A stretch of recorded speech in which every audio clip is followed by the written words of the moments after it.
Assalamualaikum warahmatullahi wabarakatuh. Halo semuanya, kembali lagi di YouTube channel Citra Mutiara Devi bersama saya, Citra Mutiara Devi. Kali ini saya akan membahas tentang budaya dan kontekstualisasi dengan subudaya. Check it out.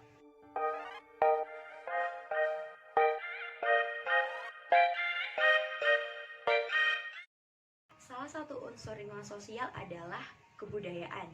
Pengertian budaya sendiri menurut Angel Blackwell dan Mini Art adalah budaya yang mengacu pada nilai, gagasan, artefak, serta simbol-simbol yang membantu individu untuk melakukan berkomunikasi, melakukan penafsiran, serta melakukan evaluasi sebagai anggota masyarakat. Jadi budaya itu bukan hanya bersifat abstrak seperti nilai, keyakinan, kepercayaan, itu bukan hanya cuma itu teman-teman. Tapi budaya itu juga bisa berbentuk objek material seperti pakaian, kendaraan, rumah, dan contoh-contoh produk yang dianggap budaya bagi suatu masyarakat. Dalam studi tentang budaya, kita perlu banget untuk memahami karakteristik-karakteristik dari budaya itu sendiri, yaitu yang pertama adalah budaya yang ditemukan, yang kedua adalah budaya yang dipelajari, yang ketiga adalah budaya yang diyakini, dan yang terakhir adalah budaya yang disebarluaskan dalam lingkungan sosial. Jadi budaya itu serupa namun tidak sama. Budaya itu memuaskan kebutuhan yang dilakukan berulang-ulang secara konsisten, bersifat adaptif dan terorganisasi, serta budaya itu sendiri merupakan dasar aturan atau perspektif.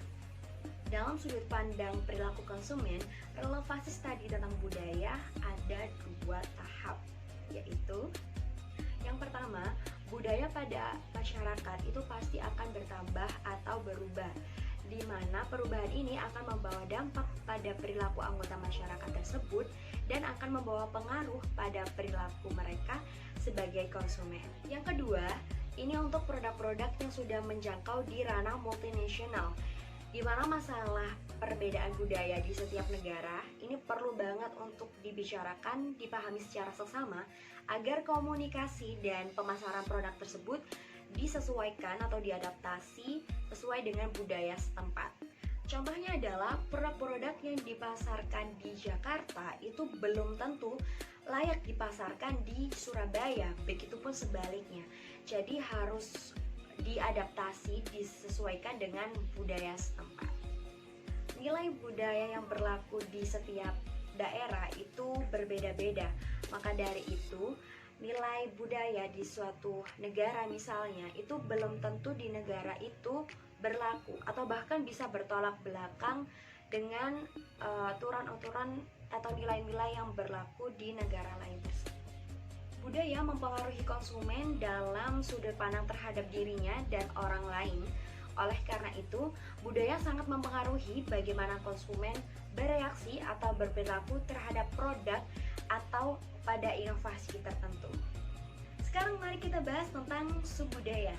Subbudaya adalah grup budaya dalam cakupan yang berbeda yang menggambarkan segmen yang teridentifikasi dalam masyarakat yang lebih besar. Analisis subbudaya memungkinkan manajer pemasaran untuk menentukan ukuran segmen pasar dan segmen pasar yang lebih natural.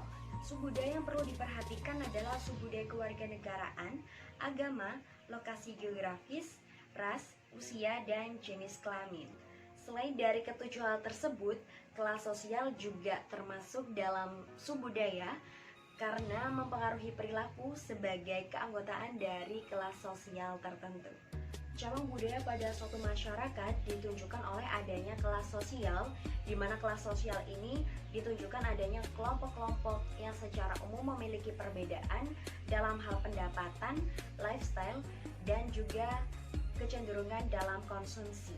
Saat ini makin banyak konsumen yang dapat menikmati atau menerima barang dan gaya hidup yang dilakukan oleh orang-orang yang ada di belahan dunia lain. Mereka mempunyai peluang untuk mengadopsi produk dengan praktik yang berbeda.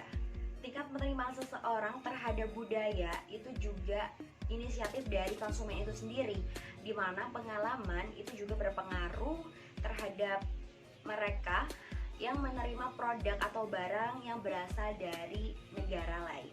Analisis konsumenitas budaya didefinisikan sebagai dorongan untuk mengetahui persamaan atau perbedaan seperti apa yang terkandung di konsumen di dua atau lebih negara.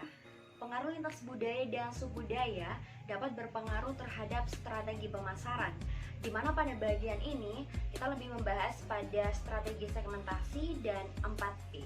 Khusus pada 4P, saya harap kita dapat mengambil pelajaran terhadap kesalahan-kesalahan yang sering terjadi, misalnya pada mendefinisikan produk, promosi, serta pada penetapan harga. Terima kasih kepada kalian semua teman-teman saya yang sudah mendengarkan penjelasan saya dari awal hingga akhir. Semoga bermanfaat. Terima kasih. Saya Citra Mutiara Devi, pamit undur diri. Wassalamualaikum warahmatullahi wabarakatuh. Sampai jumpa. Bye-bye.